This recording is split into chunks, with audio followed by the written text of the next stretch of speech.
And I'm going to play the theme music and let everybody in. All right, here we go. Theme music. Yes, theme music. Here we go. All right.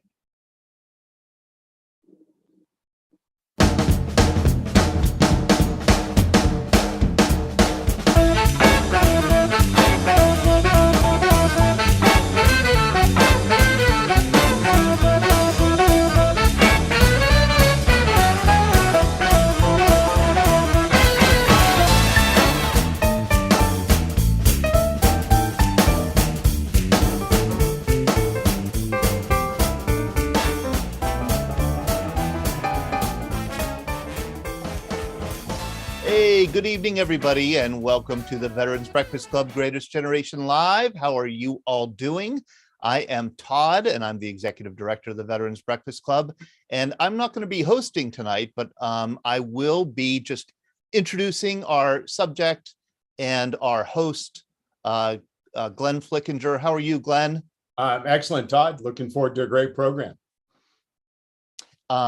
We are a nonprofit based here in Pittsburgh, PA. For those of you who haven't joined us before, we're a nonprofit based in Pittsburgh, and we were founded in 2008 to bring veterans together with the public and have veterans share stories. And our theory, our proposition is that the public will be educated and inspired by veteran stories, and that veterans will be connected to non-veterans and to the community at large, and also healed. There's a healing quality, I think, to sharing your story for anybody, whether you're a veteran or not, but especially veterans, because what I've learned as a non-veteran in my years working with the Veterans Breakfast Club is that when you enter the military, you entered a distinct and very special and select subculture that's different from the civilian world. And you learn a new language, new values, a whole new way of behaving and ordering your ordering your understanding of the world. And then when you separate from service, you re-enter the larger civilian community, and that re-entry is always difficult, I think, because people like me don't really understand what armed service entails. So we're here to kind of educate the public about that and inspire the public through their stories and connect with veterans any way we can. And we've been doing this largely through in-person events. We started in 2008 here in the Pittsburgh area, holding in-person events that are pretty simple. It's just a matter of you get a church assembly room or a banquet hall or a VFW or a Legion or a country club sometimes, and you order up some food and invite everybody to come, and especially veterans. We tend to get about 60% veterans at our events, and the rest non-veterans, people like me who want to hear the stories. I wade into the crowd with the microphone, and you never know what you're going to hear. We have veterans from all eras, all ages, all branches of service, people who served 18 months, people who served 38 years, and everything in between. And it's absolutely fascinating.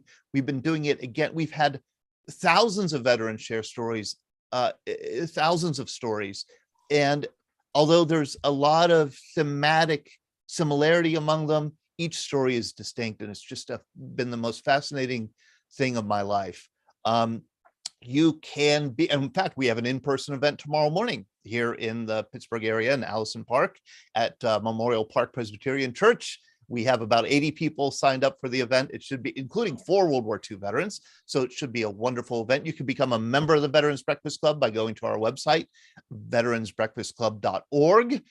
We love to hear how we're doing. We just launched this survey. I will put the link here on the Zoom side and on the Facebook side. We've been kind of promoting the survey, and it's very simple, very quick. 3 simple questions. How would you rank the last show that you watched? What did you like or not like about it? And how could we improve? Those are the 3 things we ask. That's it. Very quickly. And we've gotten some interesting feedback that I'll be sharing with our board actually on Thursday. And I just thought I'd share how can we improve. So this is one thing that we got, maybe more conversations across generations of veterans. John Morgan, we were just talking about that, having your family on, having stories across generations. We always love the cross-generational talk. More of the same, always like the World War II related ones, somebody said. Somebody else said it would be helpful if you had a split screen between moderator and speaker. Part of the pleasure of watching an interview is to see the reactions between speaker and moderator. I think that's a very good. And then we got this comment: more girls and beer. I'm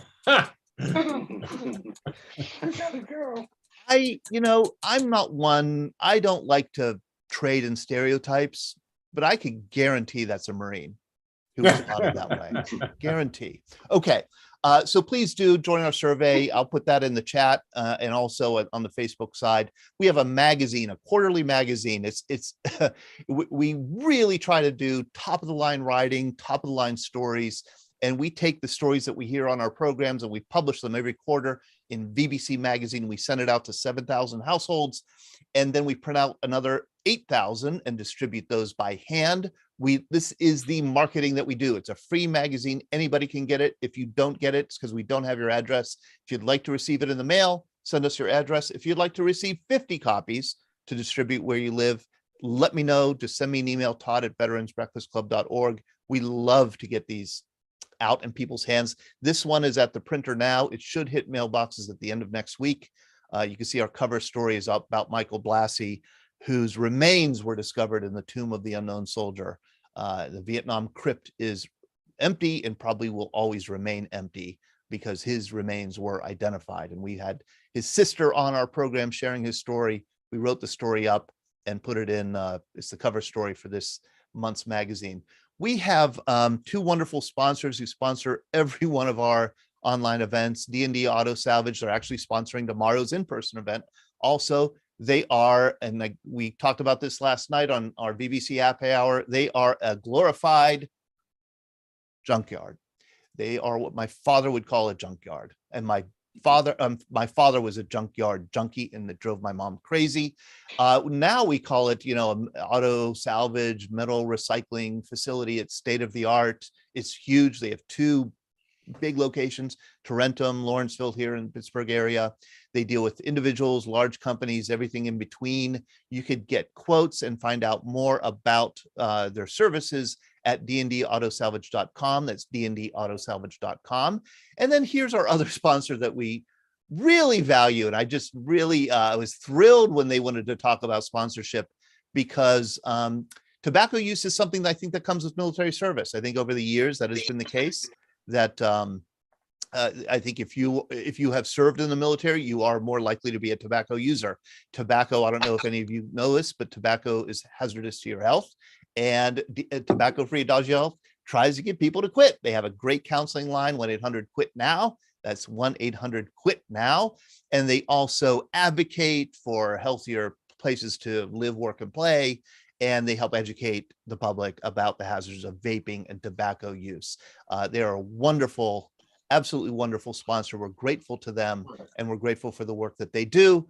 So now, without further ado, I would like to introduce Glenn Flickinger, who is not only the host of Greatest Generation Live, who produces these programs, he develops and produces these programs.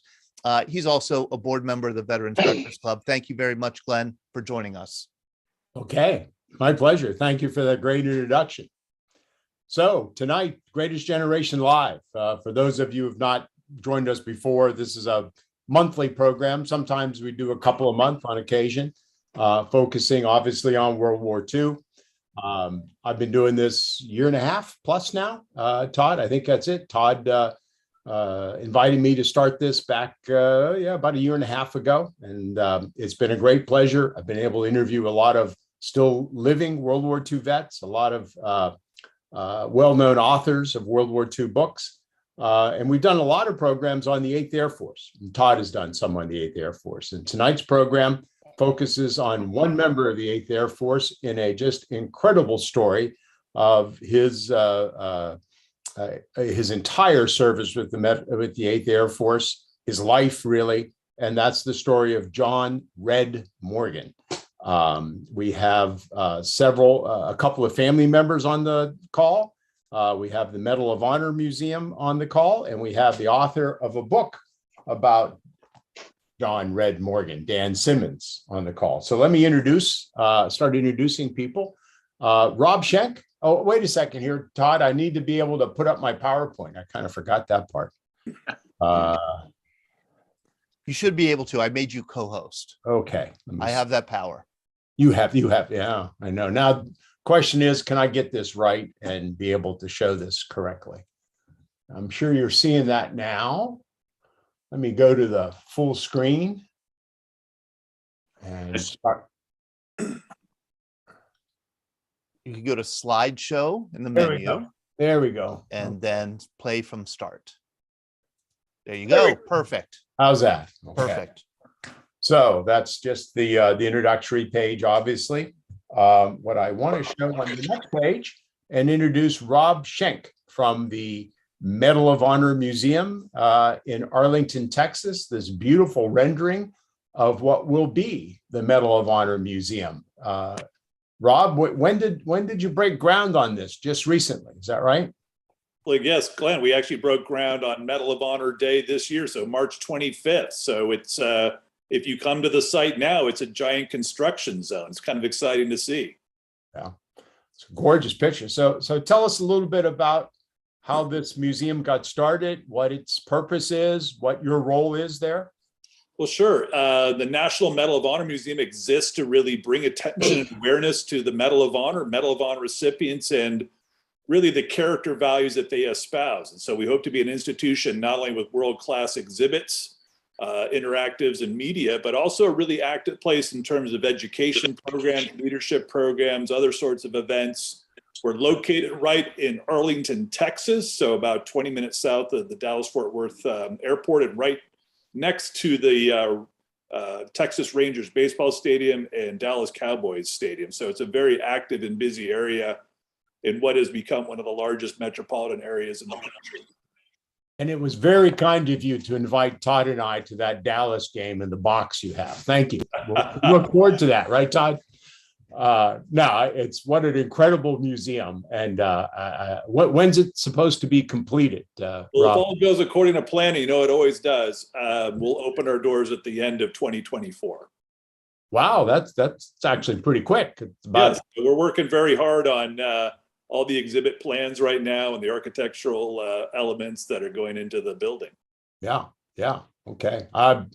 Gives us, besides seeing the Dallas Cowboys play, it gives us another great reason to come to the Dallas Arlington area. So we hope so. Well, we're again, being where we're located, it's easy to get to us from East or West Coast, so it's a very centrally located area. Right. And you house there all of, or nearly all of, the memorabilia artifacts of John Red Morgan. Is that correct? We are blessed. We had a chance to be connected with the Morgan family, and two of them are on here, Sam and John, and began a conversation. We were aware of John Red Morgan's story, and it was a story that fit many of the definitions that we were looking for a recipient that we wanted to feature.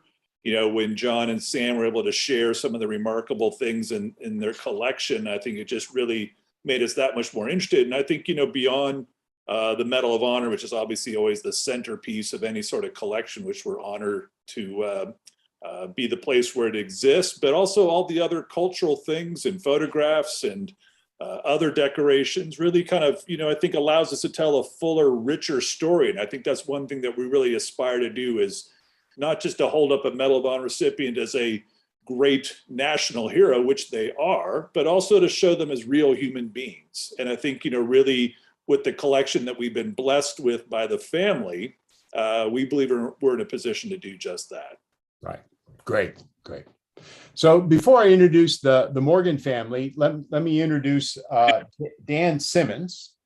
And this is a shot of his well-written book, With His Hand, The Incredible Story of John Red Morgan. Dan, say hello. Hello. This is my granddaughter, Perry. She's joining me today. Hi. Hi, Perry. Nice to meet you. Is she your IT support staff there?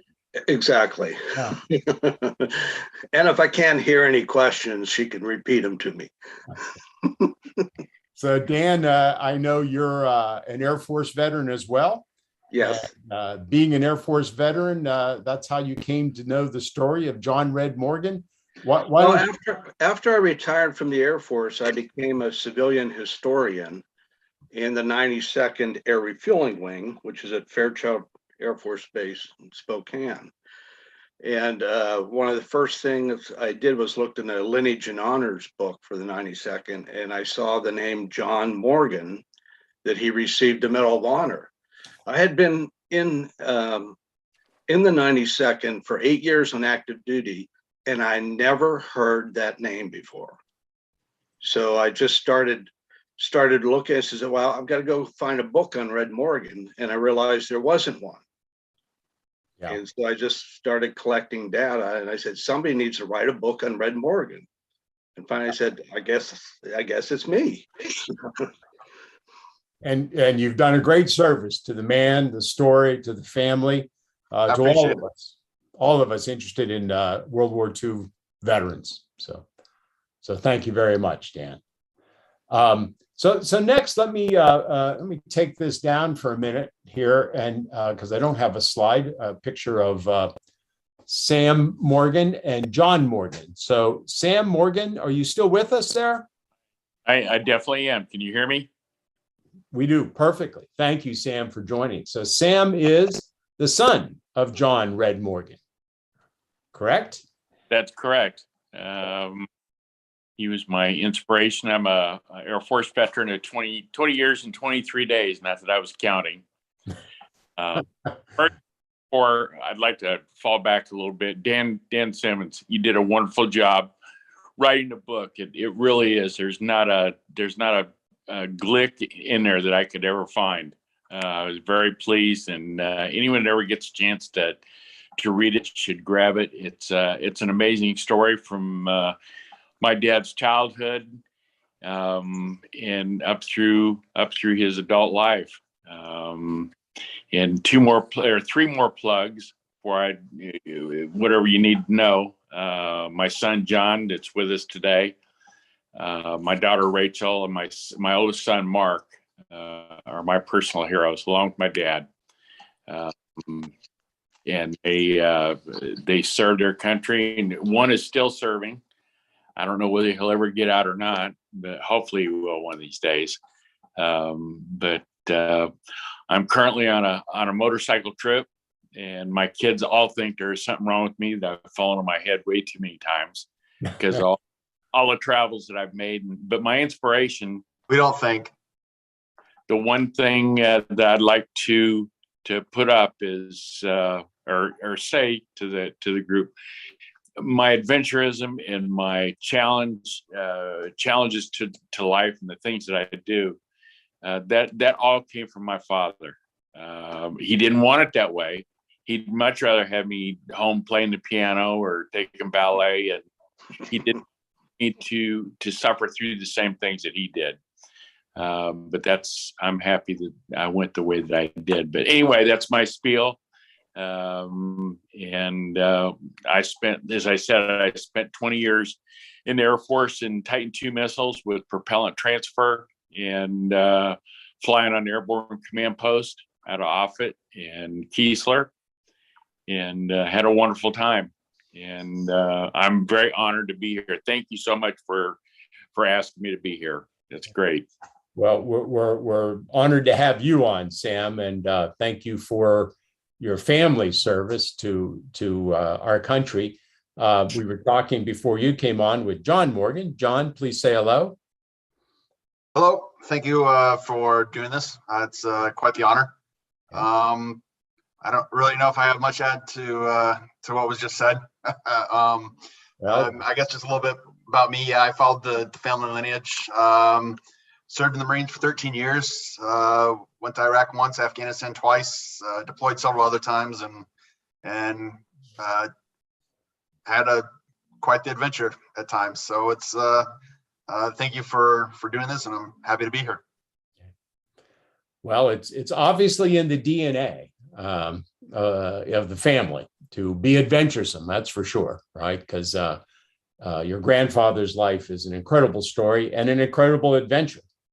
And I'm going to call Tom Hanks Glenn? as soon as this is over and see if we can't get a movie going. So they are, by the way, I read an article just the last day or two. They are, by the way, in production on this latest World War II series on the 8th Air Force with Hanks and Spielberg. So it's supposed to come out, I think, next year. I don't know if they'll any part of it will be Red Morgan or not, but it'll be interesting. I'm sorry, someone was going to ask a question. Glenn, I'd also like to give a shout out to Rob. It was more of a confidence thing about putting the medal on loan with the museum. Great bunch of folks. I can hardly wait to see it. And Rob is such a great guy, and I can't wait to see it. It's good. And you were talking earlier about the times that you've seen 12 o'clock high. I don't know how many people realize it, but at least in the Air Force, in the NCO Academy and senior academies, that is all a training. It's used for leadership and management training in the Air Force. I told a commandant when I went through the senior NCO Academy that story was about my dad, and he kicked me out of his office. Yeah. You throw me out, read the story about John C. Red Morgan. I got somewhat of an apology after that, but it still to this day is used as a training, management and leadership training tool in the school. So anyway, I'm done with that. I just wanted to give a shout out to Rob, and I just kept on talking. I apologize. Thank you, Sam. Well, for both Sam and John, as we go through the story of your grandfather, please add some color here and there to the story, because obviously as family members, you've got a lot more knowledge than we'll ever have. So I can't you be too colorful about my dad, because you guys would kick me off. Well, Might be true. Let's avoid those stories. Yeah. There are some limits to how much color we're going to we're going to have here. Okay. Is everybody seeing that screen again now? Yes. Okay. Why won't it advance? Todd, what am I doing wrong here? Let's see. Yeah, put your cursor on the PowerPoint itself. Make sure that's at the front. There we go. There we go. Okay. Yeah. Okay, so we're going to start with just a few slides of John's early life. Dan, and where was John Morgan born? What year was he born? What was his early life like? He was born, and of course, Sam and John probably knows a lot better than me. He was born in little town of Vernon, Texas in 1914. Vernon is 50 miles northwest of Wichita Falls. But when he was 8 years old, the family moved to Amarillo. Amarillo was getting big with oil and gas, and Red's dad was a lawyer, so they moved to Amarillo, and that's where Red always called home. Even after he left, Amarillo was always a place he called home, and that's where he did most of his schooling in junior and in high school. And actually, Dan and I were not certain. Rob or Sam, is this a picture of Red with his father? No, it's a picture of a cowhand that they had on the ranch. My grandfather had a, by Texas standards, not very large, but to my standards, a very large ranch. And that is one of the cowhands. And however true the story is, it was one of the cowhands that used to whip him on a daily basis whenever he'd do something bad. And then his father would give him another one later on. Okay. Mean little redhead kid. There he is. There he is. Handsome young man. I guess, what do we think? 16 here, 15? Probably between 12 and 15. Yeah. High school. Yeah. This would be, let's see, born in 1915. This would be 1930, right? The beginning of the Depression. And what do we know what life was like for the family at that time during the Depression? My grandfather was a very successful attorney. He was the youngest he started out as a school teacher. He was the youngest superintendent of schools and principal in, as far as anyone knows, in the state of Texas. It's still, he had graduated college by the time he was 19. He got his law degree. So he went to work for Texaco is their lead attorney after later on. But they had a good life. It was a hard life. They were expected to work, both my dad and his brothers. Well, there's 10 years difference, but his dad, my dad and his sisters were expected to tow the rope to do their duty on the ranch. And given Red's father, Red must have been a very good student himself. Oh no, no. I was being facetious. I knew the answer. Okay. I got that. I also got that from my dad too. We weren't made for school. Interesting, given your great grandfather and his grandfather and his father. I'm sorry, his father. Yeah. Well, okay. So Red grows up in Texas, and we're going to jump here. And Dan, I'm going to ask you to tell the story. This is John Red Morgan. You can see the patch on his shoulder there with the Canadian. That's interesting. It says Canadian, and then under that USA. So one of the fascinating aspects of this story, and with a little preview here, he's one of the few men, of any men I've ever heard of, there may have been some others, that was a member of the Royal Canadian Air Force, the Royal Air Force, and then the U.S. Army Air Force. So Dan, how did Red come to be a member? Why did he become a member of the Royal Canadian Air Force? Well, after school, he went to Fiji. His Sam, you may have to correct me. I think his uncle had a pineapple plantation there, so he spent a couple years in Fiji, and then he came back to Amarillo in like 1939, somewhere around there, and he got a job at Texaco. And during this job, he was loading a 50-gallon drum of oil onto a truck using his head and neck, and he cracked vertebrae in his neck. Basically, he broke his neck. And so what followed from that, he loved flying, and he saw that the world was probably going to have a war very soon, and he wanted to join the Army Air Forces. And they said, you're unfit to fly because you broke your neck. And so he didn't take that no for an answer, and he found somebody who was willing to accept him. I don't know if they ever told the Royal Canadian Air Force about his physical problem, or they didn't care because they just wanted people to fly to send off to England to fight. But that's how he got into the Royal Canadian Air Force. Which, as I recall from your book, Dan, he joined in July of 1941. That's right. Yeah. 41, well before Pearl Harbor, well before the U.S. entry into the war. So, right. Of course, the Brits were already fighting. Right. Yeah. Right. This is his certificate discharge, actually, from the Royal Canadian Air Force. I was able to look at this a little bit closer.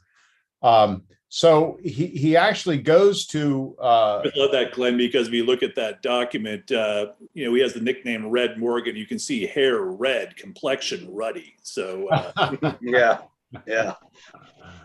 6'2", very big man for that age, right? Weren't too many 6'2" guys back in the day. No, they're growing big. They're growing bigger in Texas. Yeah. So this is Red being awarded his his flying insignia, I guess, right? Yeah. Dan? Pilot wing. Yeah, pilot wing. Right. Yeah. Right. And this is, if I have this right, the timeline, this is October of 1942. Right. So he's in training in Canada for 13, 14 months as the war and as the U.S. joins the war and things progress in Europe, right? So he's commissioned as a pilot in the Royal Canadian Air Force. I think the rank, was it flying sergeant? Was that, do I have that right, Dan? Yeah, that was the first one, first rank he held until he got over to the RAF. Right. And so he's sent by the Royal Canadian Air Force to England in November of 1942, where he joins the Royal Air Force. And he actually flies some missions with the Royal Air Force. Do we have that correct? Yes, I just don't have the details on how many sorties he flew. Right. So, it's I found it kind of interesting that in late 1942 into early 1943, he's flying with the Royal Air Force. The 8th Air Force is up and running. Maybe not very many planes, not very many squadrons yet, but it is up and running. Oh, it is, yes. Yeah. And it's only in March of 43 that he's transferred to the 8th Air Force and the 92nd Bomb Group. Correct. Yeah.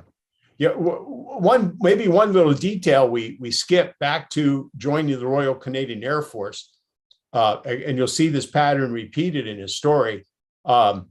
He joins the Royal Canadian Air Force because he couldn't join the American Air Force, the U.S. Army Air Force, because of his broken neck. The Royal Canadian Air Force never asked about his neck, and he certainly never volunteered. Or they didn't care. As long as he was able to perform okay, they'd take him. Like there are reports that the U.S. Army Air Force was sending lists to the Royal Canadian Air Force of 4F applicants that they could consider. Dan? Sam, as you know, your father growing up as a young man, when you were a young man, Sam, did he complain about his neck? Did he have neck problems? No. He had been injured so many times on the ranch and everything. He just did not complain about stuff. Unlike me, who likes to whine a lot about my aches and pains, he didn't complain.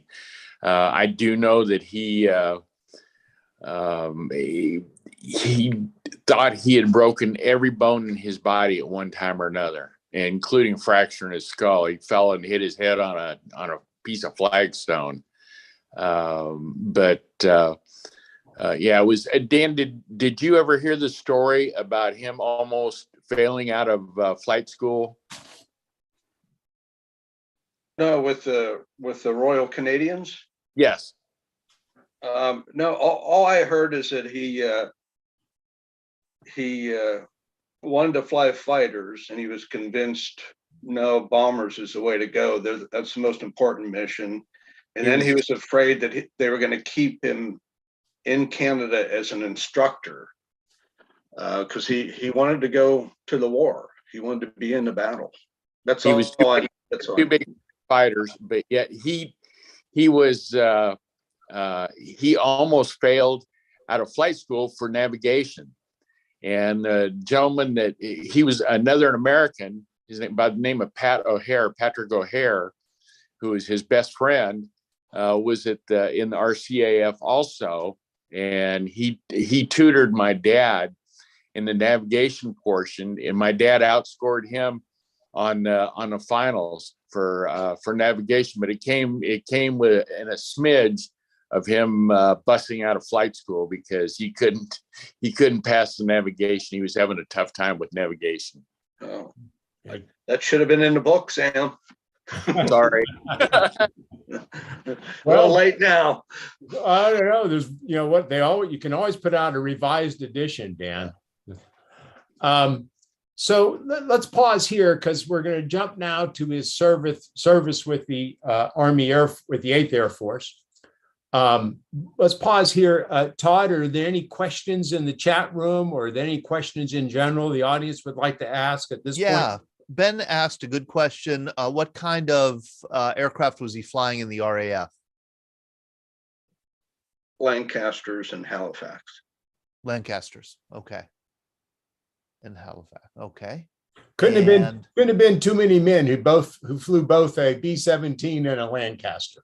That's what I'm thinking too. Yeah. Yes. Any other questions out there? I know I have questions, but I'll hold those. Okay.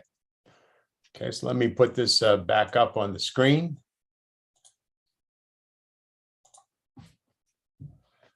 Todd, you're gonna promote me to IT specialist 2 soon, aren't you? Yes, you're gonna get that stripe back. Okay. Okay, so let's get into the story, Dan, Rob, Sam, John, of his mission, his service with the 92nd Bomb Group. He's a co-pilot for a B-17 called the Ruthie. And his first mission is, this is the summer of 1943. His first mission, I think, is July 4th of 1943. Quite an auspicious date. What happens on that mission, Dan? Well, of course, they're on a bombing run and they get hit with German fighters. And the aircraft, I don't know how they're able to get that aircraft back. It lost 2 engines. The gas tanks were punctured. They lost hydraulics. Two of the crew members received injuries from the German fighters. And there it is. That's Ruthie. And she was a real hero of this story. How she stayed airborne. Of course, the crew did an incredible job getting her down, but it's amazing how that airplane stayed together and got everybody back home. Right. And Red Morgan earns a Distinguished Flying Cross on this mission. His very first mission, Distinguished Flying Cross. What action earned him that medal? Oh, just recovering an airplane that really shouldn't have been recovered. I mean, it's surprising they didn't bail out, but they were, over water, over the channel. Just getting that aircraft back down. The aircraft would never fly again. It was so badly damaged they could not fix it. But they got everybody back home. Yeah. And Rob, the Distinguished Flying Medal, do I have that right? Distinguished Flying Cross. Flying Cross, yes. Tell us about that medal. What was that awarded for? What do we know about it? Well, it is one of the most significant combat decorations for any sort of aviator in the U.S. Army Air Forces. So, we obviously focus on the Medal of Honor, which is the pinnacle, but a Distinguished Flying Cross is a very significant decoration to receive. So it is quite notable that on his first combat mission in the U.S. Army Air Force, he earns one of the top decorations. Right. And back a picture. This was the crew of the Ruthie. All these men survived this mission, Dan? Yeah, they did. There were two injured, but they recovered. Yeah, it's very grainy. I'm pretty. This must be red over on the far right. You can see the smile, if nothing else. Yeah, right? Yeah, that's his smile. Yeah, and the captain of the plane was that Captain Campbell? Do I have that right? Yes. Yeah. He was the same one that's on the next foot. Yeah. I'm not sure which of these men would have been him. It's hard to tell. The picture is so grainy. Okay. I believe it's the gentleman that's kneeling on the far left. I think that's not 100%. But my dad one side and Major Campbell or Captain Campbell is on the other side. Yeah. As I just realized looking at this picture, there's only 9 men here. I'm not sure where the 10th would have been. But this is the typical crew. There's normally 4 officer level men, and then the rest are enlisted men. The other thing we might note, this is the summer of 1943 with the 8th Air Force in Europe. This is at the absolute worst and most difficult time for the 8th Air Force, where they didn't have the fighter cover that could extend all the way to the target, beyond a certain point. They didn't have all the techniques down yet, all the methods that came about. And the 8th Air Force on some missions was losing 20-25% of their planes. And this is when they required, I think, 25 missions at that time for a complete mission log. And, do the math. Even if you're losing 10% and you need 25 missions, chances are not high you're going to do that. And the thing that's always fascinating me about the 8th Air Force, especially 1943, 42, 43, all those missions, all those losses, not once was an 8th Air Force mission turned back. Not one time, right? Many individual planes had to turn back for mechanical problems or they got shot up so bad they couldn't make it to the target. But as a whole, they always made it through. So weather was the only thing that would stop missions. Right. The weather. Right. In England. Right. So Dan, I think this is a picture of Red. What a handsome man. And this, I think, is him standing in front of Ruthie 2. Ruthie 2. Yeah. They needed a new airplane. They call it Ruthie 2. Right. Okay. So Red flies several more missions, but then the mission that we're going to get into next is the Medal of Honor mission, if you will. And that's flown on July 26, which is his 5th sortie, right? Yes. And Todd, do we want to try to play that as a way of telling the story? Play that clip from the Army Air Force that we have that Dan supplied for us? Yeah, let's do that. And why don't you stop sharing your screen? And then I will share mine.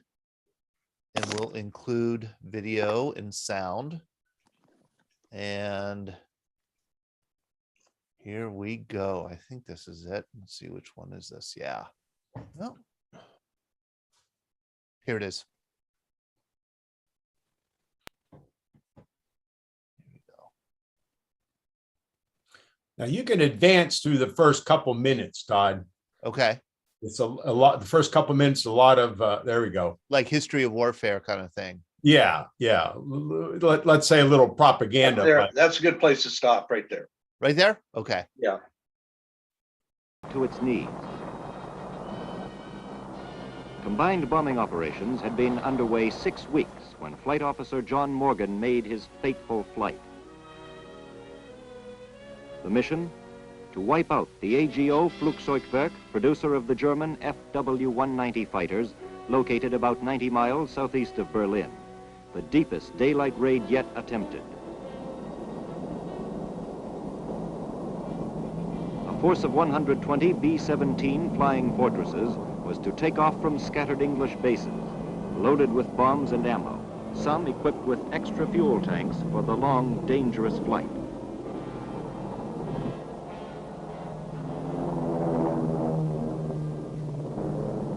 There was seemingly no surprise element to confuse the enemy as the planes reached their rendezvous point in the sky. Their progress was marked on German radar, and the news flashed to waiting Luftwaffe groups. However, the direction of the flight toward the much-bombed Kiel-Hamburg area was a feint. And on schedule, 39 of the B-17s broke away and began their perilous journey inland. Even before reaching the German coast, the B-17 on which Flight Officer Morgan served as co-pilot was attacked by a large force of enemy fighters.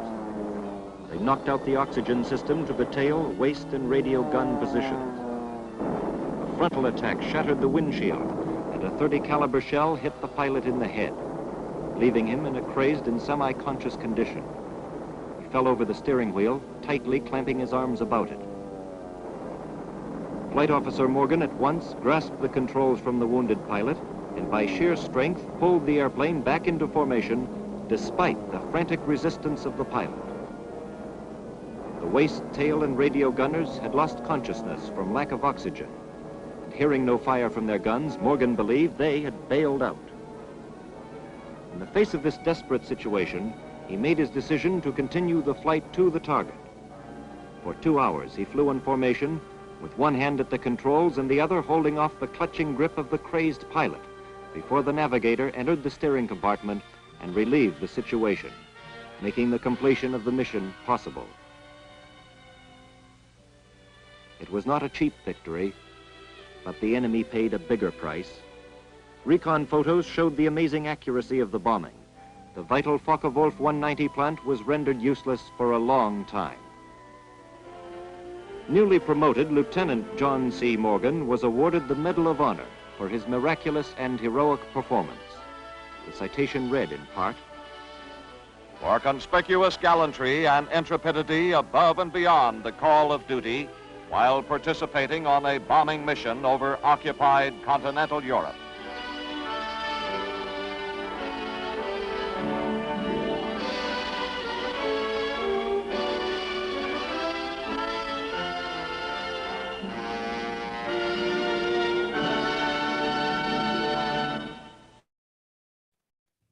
Great. I love that. What is about 1948 production values there? They don't make them like that anymore. No. The David L. Wolper? Wasn't he the documentary way back then? Yeah. It tells the story very well. Yes, it does. Yeah. So let me take the screen back because Dan sent me a photo of the window that is fascinating. Here we are. Oh, so Dan, what are we seeing there? Well, that's right in front of where Red was sitting, and that's why when the bombing run was over and they were going back to land, he needed help to get the wounded pilot out of the left seat so that he could move over to the left seat so he could see to land the aircraft. He couldn't see. It shows that, and I guess, his blood splattered. So that's why he had to move over to the left seat, get Campbell out. Yeah. And that little documentary we show really quite sanitized as to the blood and gore that would have been there, because apparently the back half of the pilot's head was shot off. Yeah, and that pilot lived until they got back to England, and then he died, but the doctors couldn't figure out how he wasn't killed almost immediately, how he could stay alive so long after taking a gruesome hit like that. And I don't know if it came through very well that Red flew the plane with one hand and controlled the captain with the other. For how long, Dan? 2 hours. 2 hours. 2 hours, yeah. So Movies and make it seem like, and this would be a good time to say, well, why did he continue on the bombing run? Well, if he would have left the protection of that formation, there'd have been a sit and duck. Nobody would have made it back. He had to. His best chance was to stay in the formation where he had the most protection. And Rob, you were going to say something? oh no, I was just going to say that the movie makes it seem like the help came quickly to pull the pilot out of the seat, but actually, just as Dan said, there was a very lengthy period of time in which Red Morgan has to kind of fend off this crazed pilot. Yeah, well, the other part of the story, there's a number of parts, but the top turret gunner had his arm, when that first attack, had his arm shot off. and was bleeding to death. So the navigator had to take care of him. That's what occupied him. So nobody knew that Red was having that big of a problem. That was And Timekeeper. the navigator ended up helping that gunner bail out. That was his only chance. He was going to bleed to death, and that gunner ended up being picked up by the Germans, received medical attention, and he survived the war with just one arm. Right. That's just another incredible part of this incredible story. And the navigator came under a bit of criticism post-mission for that action. Yeah, for willfully giving an American to the enemy. And come on. Yeah. That saved his life for sure. And we're getting ahead of the story, but an incredibly touching part of your book, Dan, is post-war, many years later, the navigator and that gunner are reunited. They hadn't talked for a long time. And because the navigator always felt guilty because people made him feel guilty. And the gunner, when they reunited, he thanked him for saving his life, obviously. Yeah. Okay. So I'm sorry. I got to be at the last reunion, and got to meet Tyler Weaver and Keith Koski, who was the navigator and the gentleman that got his arm shot off, the turret gunner. These guys were so amazing. There was so much respect and between all of them. It was an amazing thing. I was blessed to have been privileged to be at that reunion. Sam, if you don't mind me asking, what year were you born? 1952. It's almost as good as 53, Sam, but close enough. And so at what age did you become aware of your father's Medal of Honor, what he did, etc.? Not for a long time, because he spoke of it rarely. I knew that we had newspaper reporters and photographers come by the house and mention it, but my dad just did not talk about it. He did later on in life, if he was asked. He would certainly answer questions. And when he was asked to come not perform, but speak at engagements, Memorial Day, laying of the wreath and everything, he would absolutely stand up and talk about it. Once again, I think, had he known what the family and I did with the medal and his artifacts, I think you'd be very pleased, and I think you would have the deepest respect for the folks at the museum. They're good folks. But he spoke of it very rarely. I would imagine probably 8 or 9. And when I would ask him a question, he said, I dropped a potato knife on my foot during KP. And he did not want me to do that. He absolutely did not want me to join the service. He knew what the horrors of war. I upset him pretty bad. I had signed up for helicopter school with the Army back in 1969, 1970. And I saw how upset he was and how my mother passed out, because this is the height of Vietnam. And he just did not want me to be a part of that. And I had to do what I had to do. So, yeah. Can I ask you a question, Sam? I always wanted to ask you, I never have. What was it like being in the Air Force and having a dad who earned the Medal of Honor?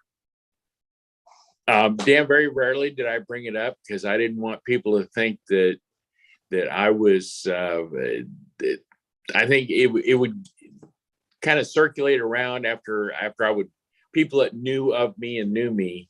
It was I wasn't treated any differently. I felt like I could never live up to his to what my dad did, so I kept that pretty quiet. I didn't run around saying, "Yeah, my dad was a recipient of the medal," so I didn't advertise it a whole lot. So there's another twist to this story, which plays into sort of the popular culture of our remembrance of the 8th Air Force in World War II. And that's the relationship of this story to the famous movie, maybe one of the best movies ever of World War II, and that's 12 O'Clock High. Dan, you want to explain that? And Todd, I think you have some shots that you wanted to show of. Yeah. Well, if you're like me, you watch this movie dozens and dozens of times, and I was very familiar with the story of Lieutenant Jesse Bishop in that movie. And until I heard the story of, and I always thought, that's Hollywood stuff. That would never happen in real life. And then when I found out the Red Morgan story, I go, that's the story. That's the Jesse Bishop story in 12 O'Clock High. And then I did find out that, yes, exactly. That's exactly what that segment of the movie was based on, was Red. Yeah. And you'll see this is right at the beginning of the movie. A B-17 comes in for a rough landing. And here's a still from it. We're not showing the scene because when we've done this before, we've got shut down on Facebook, not on YouTube, but on Facebook, they'll shut us down for copyright violation. Yeah. And then the crew starts to crawl out of the plane. And Jesse, this is Jesse Bishop right here. You could tell that he's troubled. Can you go back? I want to add something because Sure. In that scene there, they talk about there being an arm left on board the aircraft. Right. Because when Tara Weaver did bail out, well, I take that back. That's one of the inaccuracies of the movie. Tara Weaver, the arm was actually in his jacket. It bailed out with him, the severed arm. So this was, and I think I put that in the book that was inaccurate. But they talk about an arm being in there that was shot off of the gunner. And Dan, I like that detail because that is something that anybody who's ever watched the movie will remember. An officer going in and with a blanket and I think it was the chaplain, right? Was it the chaplain? I think you're right. I think it was the adjutant. It was the adjutant to the adjutant bomber group. Yeah, played by the famous old actor. But he went in to get the arm, and they're also bringing out a mortally wounded pilot that they're taking to the hospital, and that would be the Campbell. Yeah. And can I add one thing to that? My dad, the one story he did tell me that Captain Campbell, Major Campbell, I can't forgive me. Yeah, Captain. It was Captain Campbell. Was still strong enough when they were bringing him out of the airplane. He kicked the medic or the person at his feet in the chest hard enough to knock him down. Yeah, he was still strong enough to do that and still fighting tooth and nail to stay there. That's remarkable. And John, thank you so much for sharing this shot of the headstone of Lieutenant Campbell. Sam, did you know, 12 O'Clock High was a famous movie when you were growing up. Did you know that your father's story was in it? I did. Okay.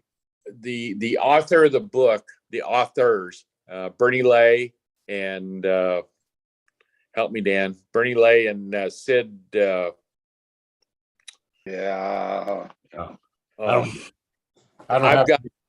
I've got a book that they signed, and they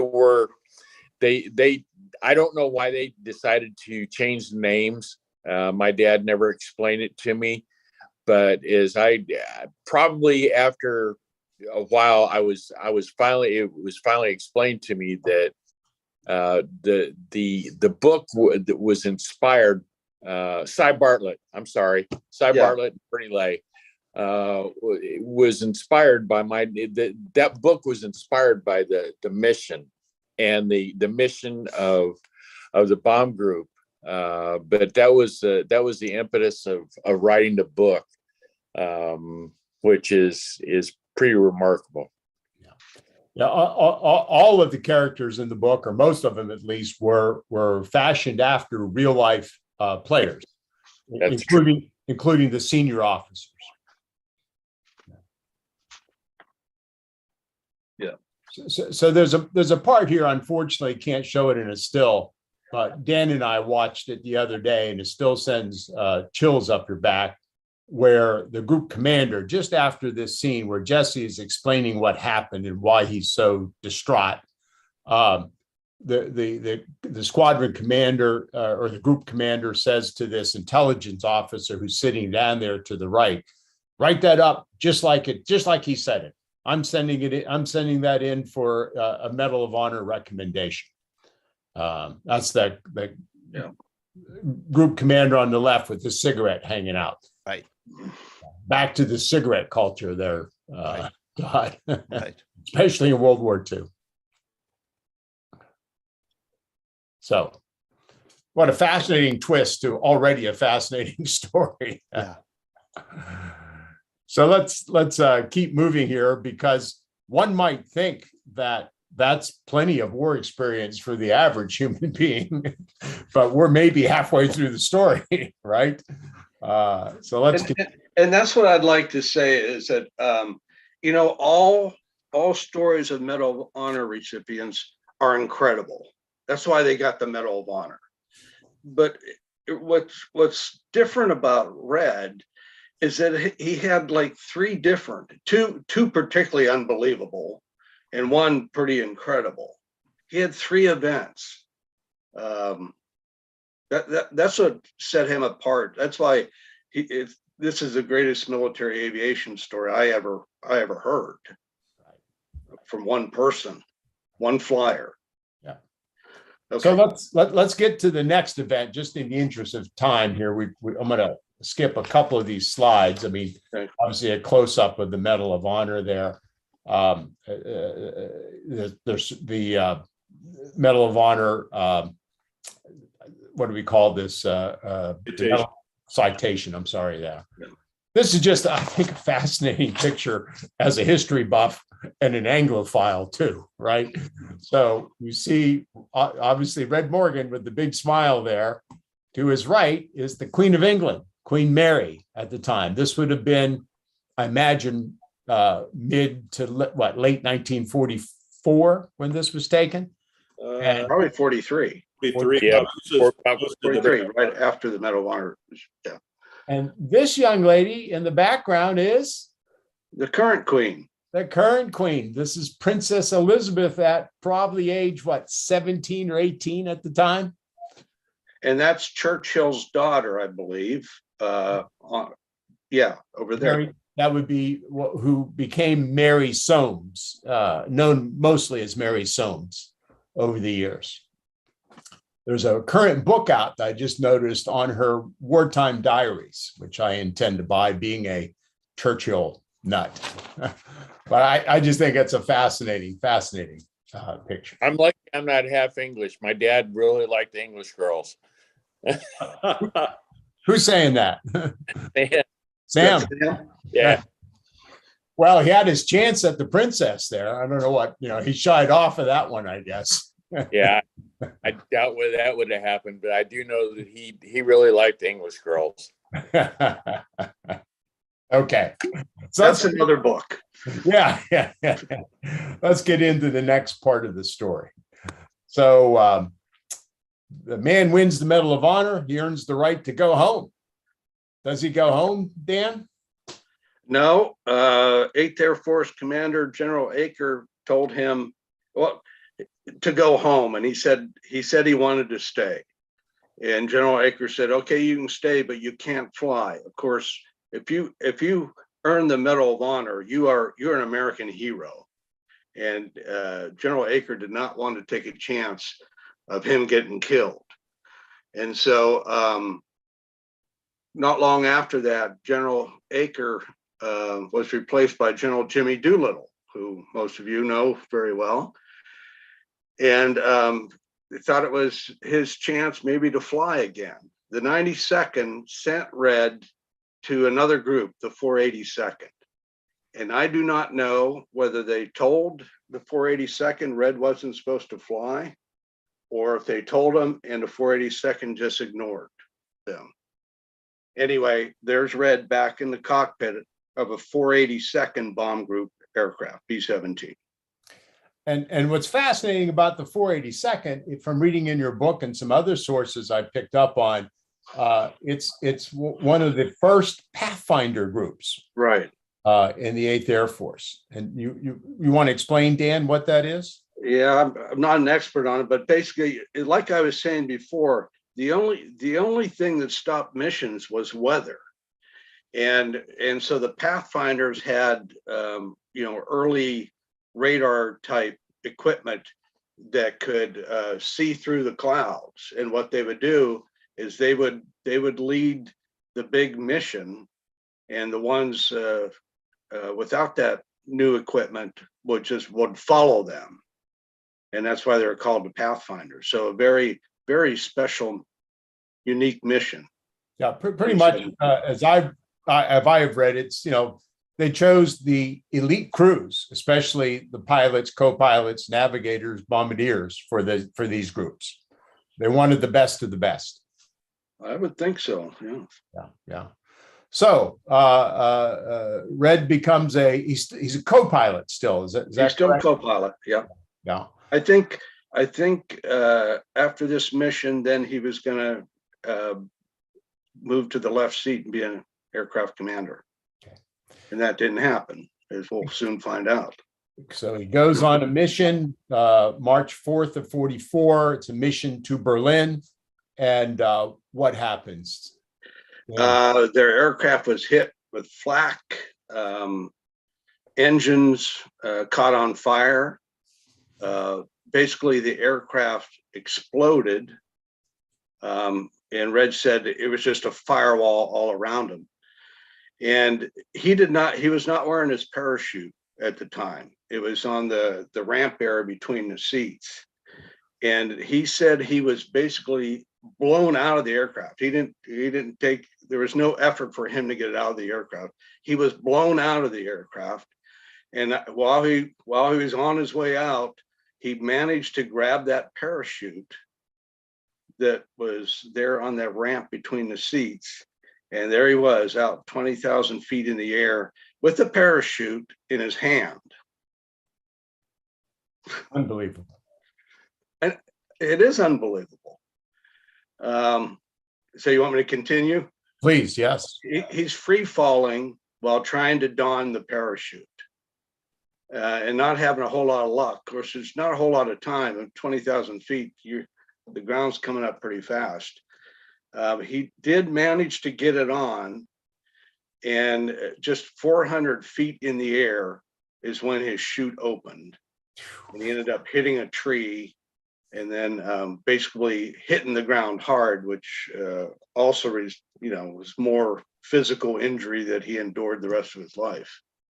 He thinks and the Germans captured him immediately. And he ended up being a POW, a Medal of Honor recipient in a prisoner of war camp. And someone was going to say something there. It was just, he believes the Germans more or less diagnosed him with both of his legs being broken. Of course, they didn't. They were not completely fractured, but he thinks that both of his legs were broken in that when he hit. Right. The other sad part of this mission is there were 12 crew members on that aircraft. Eight were killed in that terrible explosion, and the other 4 became POWs, including Red. Sam, you're lucky to be here. No, not only that, he crushed a testicle on the bailout, and when he was a kid, he had fallen on a spike at the ranch, and had I don't know what you call it, undescended, or he pushed the other testicle back up into the canal. So yeah, it took him a long time. I guess I'm my dad's son. We look enough alike, but yeah, he was. I'm lucky to be here. Yeah, yeah. The Red had many lives. Hey, Glenn. Yeah, John shared a photo with me that I want to share with Okay, let me. the audience. Pretty cool here. John got to go to that POW camp, and he got a picture of himself. John, when did you go to this camp? This was back in I think 2015. I got to go to Germany for about 3 or 4 months for an assignment in Stuttgart. And by the time I left, I made sure to drive up to Barth to get that. So it's pretty cool. There's nothing. That's all there is that stone. Right. But it was pretty cool just to be able to walk through the open fields that were there. Yeah. And is he ladling out the soup for the POWs in this photo? Yeah, he's cooking. He's cooking. Yeah. He's cooking pruno. Brewing something. Yeah. So Dan or Rob, did the Germans know he was a Medal of Honor recipient? Good question. Yes. They did. Somewhere in, I don't know. I'll let Sam. Is that you talking? Yes. Okay, go ahead. No, they did. They made a huge propaganda access Sally, and I forget the other guy's name. Lord Haha. Anyway, yeah, thank you, Lord Haha. And they made a big propaganda, about sending their heroes back into war. And I don't know whether you guys know about it, or Dan will explain to you. He was also convicted and court-martialed by a German court and sentenced to death for execution. The Russians had liberated them before they were able to do that. He had gotten drunk he was making pruno, he was making moonshine, and they had gotten drunk, and everybody in the barracks had passed out except for my dad. And a German guard came in, and he attacked and beat up the German guard, and he was court-martialed and sentenced to death. And once again, he managed to escape that. Although he never, ever once, the Germans treated him decently for the most part. He said the Russians, there was no comparison at all. They were absolutely brutal to him, and when the Germans had to take off because they were soon to be executed also, but he was liberated, and that was the only thing that saved him, because he was due to be executed. So the camp was liberated by the Russian army. That's correct. And Rob, I'm still looking for the papers. I don't know whether I've still got. No, I would love to see that. And one of the objects that the Morgan family has provided us is the Stalag Luft 1 identification tags, which is a pretty powerful thing to have. I was going to say too, I think it was sort of mentioned here that a decorated Medal of Honor recipient being captured and held as a POW. He may be the only one that we can identify, particularly in World War II. There are Medal of Honor recipients who receive the medal who go back into combat and are killed. I can name John Bassalon being just one of those. But I can't find another instance where a recipient who has received the medal is then captured and held by the enemy. So it's an interesting circumstance. So this is the Stalag Luft 1 ID tag, I guess you'd call it. So that's got to be a pretty rare artifact. 3414. Yeah. Well, just for your information, when one of the POWs would die, that tag was snapped in half. That's why it's serrated right in the middle, and that's how they would send the identification back to wherever they sent it. But that's that's how, that's why that's serrated in the middle there. And I read somewhere this camp had almost 10,000 POWs in it. So it was a very Yeah. large camp. Yeah. Okay, so the Russians liberate the camp. Any particular story about how Red makes it back to America? How's that go, Dan? They all left Barth. Barth is where Stalag Luft 1 is located, Barth near the Black Sea. They left there and went to France. Everybody went to France. And then from there, they went to the English coast where they had a really good time. They I guess so. they had really cheap, beautiful quarters right on the coast, and spent a few days there before coming home. And this is a shot of all of his medals. Obviously, the Congressional Medal of Honor with the ribbon at the bottom, and in the middle is the Purple Heart, which he probably could have earned half a dozen of. Yeah.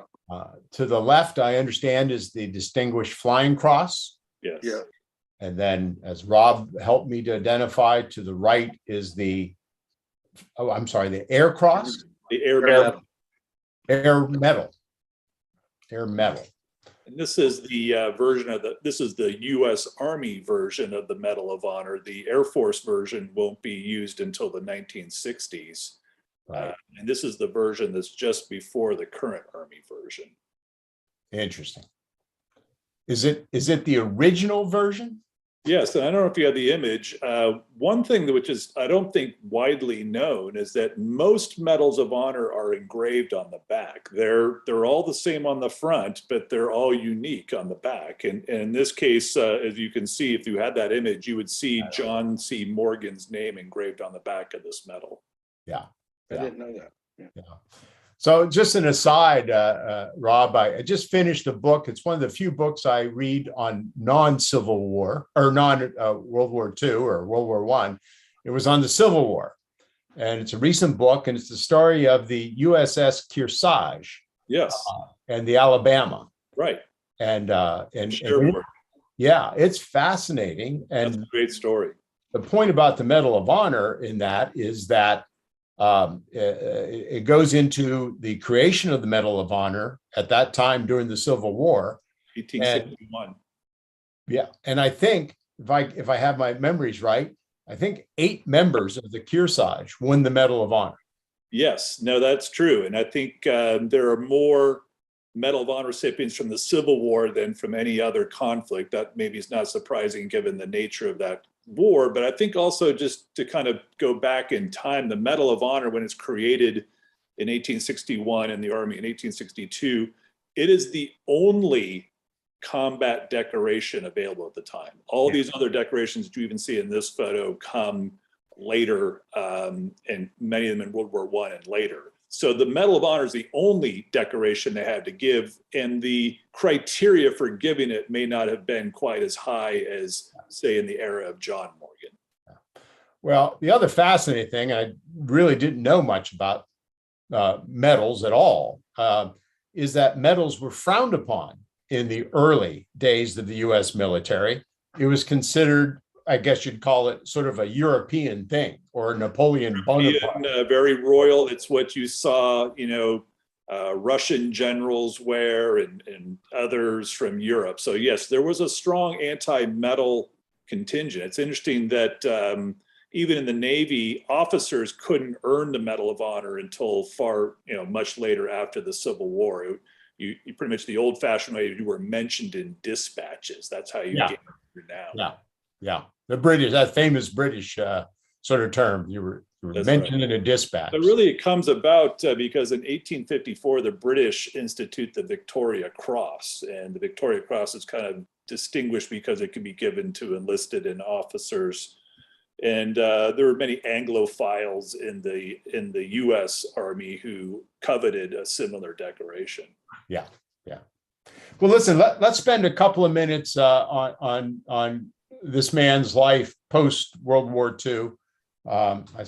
This is such a distinguished picture of him here. I imagine he's in his 70s by this point, Sam. Yeah. And after the war, Red goes to work for Texaco. And I think he worked for Texaco for most of his post-war career. 45 years. 45 years. Back in the day when people stayed with the same company for a long time. Yeah. He absolutely, he adored the company. He loved it. And how would you describe his post-war life, Sam? Satisfying for him? I've thought about it a lot the older I've gotten. I think there was a lot of things that he would have liked to have done. Once again, his health had a lot to do with it. And something very rare, because this is a Veterans Breakfast Club, I'd like to address PTSD. I was never really a big believer in that. As much as it's happened, I am now. It took me a while to, and some things I was injured severely also. But the stories that I heard about my dad as a young man before he went into the service and after, as I knew him growing up, it's a very rare, a very real syndrome that we need to address with our younger veterans. My son John, I know that he suffers from it.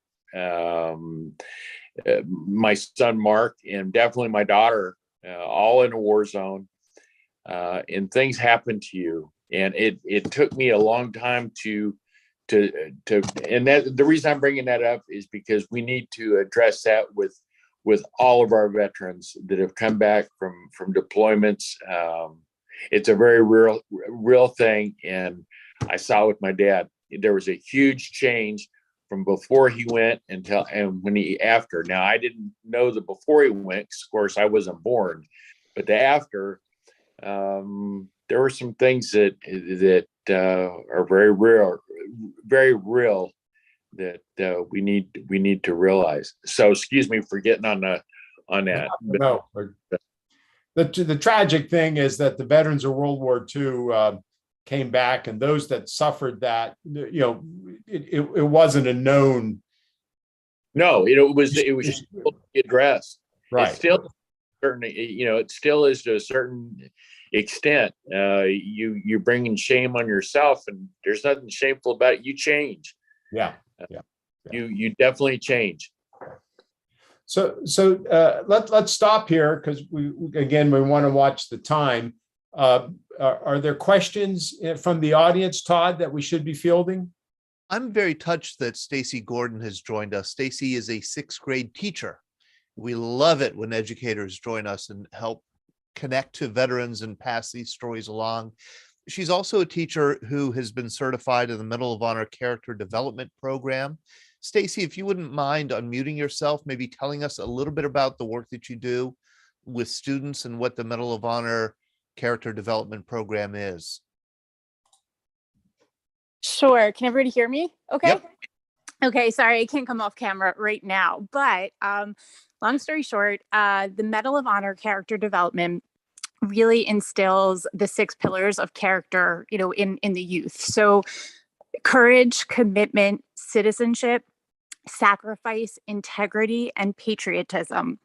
And I spent 15 years as an elementary and middle school teacher. And during my time in the classroom, I was trained at Freedom's Foundation, Valley Forge, that's in Pennsylvania. So I'm a little bit nervous here, in Philadelphia, outside of Philly.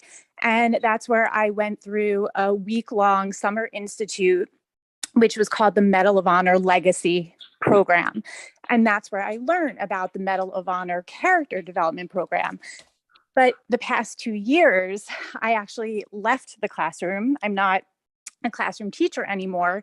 Instead, I am now a veteran advocate, military transition coach, and life skills educator, assisting with transition and reintegration and veteran suicide prevention initiatives. So and really it's my dream to somehow bring the character development program into my work with the veterans, in this new role that I'm. Isn't that fascinating? So you went from being a classroom teacher to a veterans advocate, coach, and counselor. I think that's you could, and I don't want any jokes about who's tougher, a sixth grader or a Marine.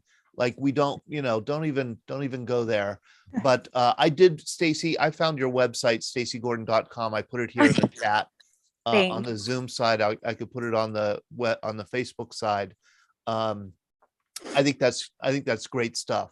So thank you for joining us. Oh, thank you. And just so everybody knows, I am the granddaughter and namesake of a World War II Marine. So it is in my blood from that standpoint. So Semper Fi. Oh, amazing. Wow. Amazing. Wonderful. Is Henry Shepke still with us? Let's see here. Henry. There you are. Hey, Henry, how are you? I'm doing good. We have 14-year-old Henry Shepke from Madison, Wisconsin. He joins us often.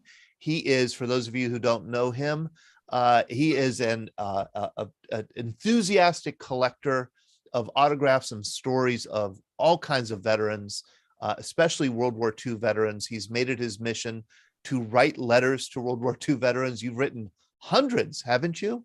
Yeah, I've written hundreds of letters. Hundreds of letters. And you said in the chat here to me that just today you got a couple of Medal of Honor recipient autographs. Yeah, from Harvey Barnum and John Baca of the Vietnam War. I got some signed photos today. That is, why do you collect these? I mean, what's your interest in these veterans and these stories?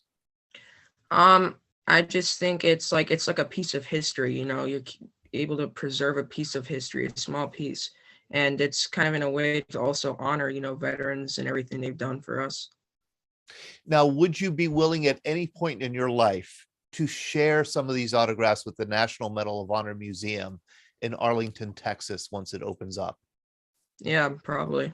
All right. Yeah, we'll see. Well, thank you, Henry. We'll see. I'll be your agent, Henry. Don't worry. I'll hold out for top dollar.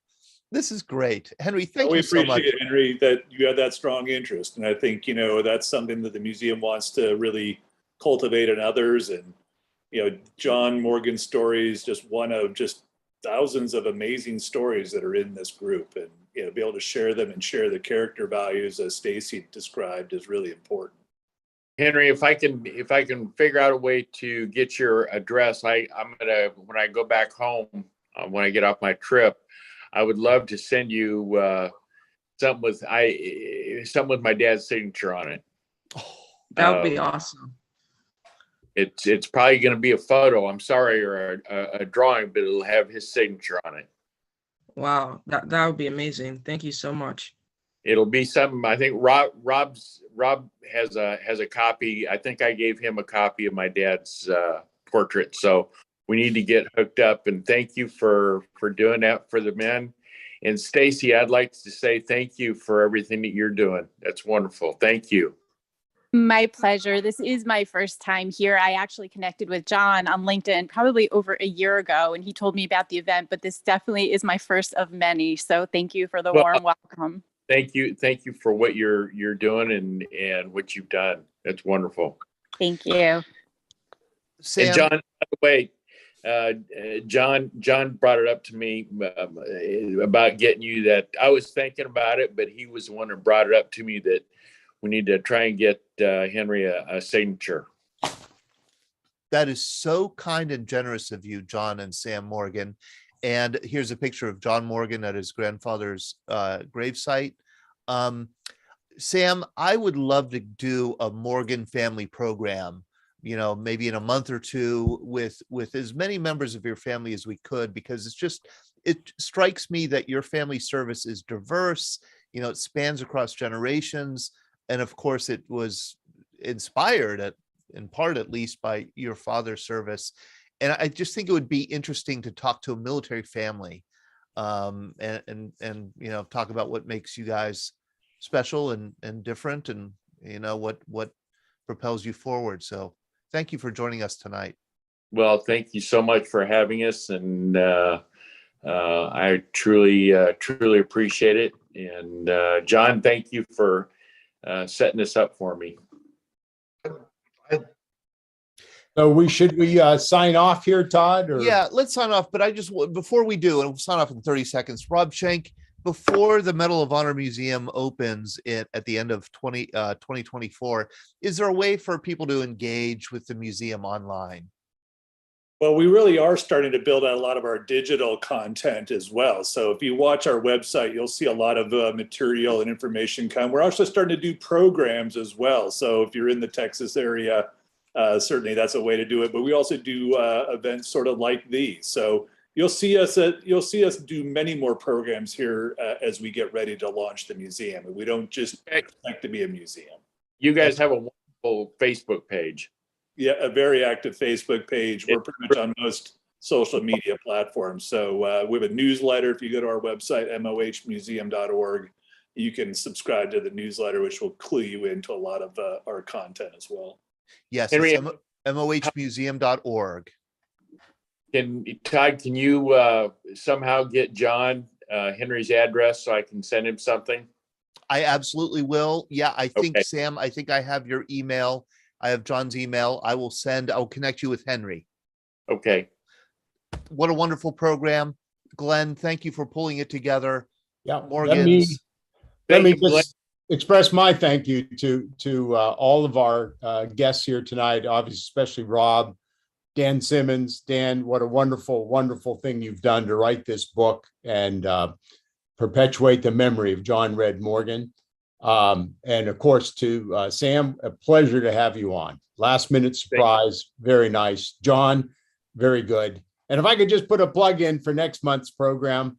So next month, not a Medal of Honor recipient, but an equally compelling story of a 15th Air Force pilot, Charles Stanley, shot down over Yugoslavia and rescued by not the Chetniks, but by Tito's partisans. Turns out there were scores of 15th Air Force men rescued by Tito's partisans. And the author of the book is Charles Stanley's son. Very well-written book. And top it all off, there's three veterans still surviving from that rescue mission. One is a John Photo from New Orleans, Louisiana, 98 years old, and he's going to be on the program. So tune in next month. Wonderful. Glenn, thank you very much. And Dan, thank you for everything that you've done. Thank you for all the info you gave me, Sam. Dan, we appreciate the Steelers pillow behind you. Just got to put that in there as a Pittsburgher. Oh, and Rob, That's not very welcome in Oregon. Rob, let me give you my home address for those box tickets. This game. You got it. All right. Good night, everybody. The opportunity to share this powerful story. And John and Sam, always great to see you guys. Thank you, Rob. All the best to you for Memorial Day. We will be back here Monday night for a Memorial Day program at 7 p.m. Eastern. If you can make it, would love to have you join us. Thank you. Take care, everybody. Good night. Thank you all.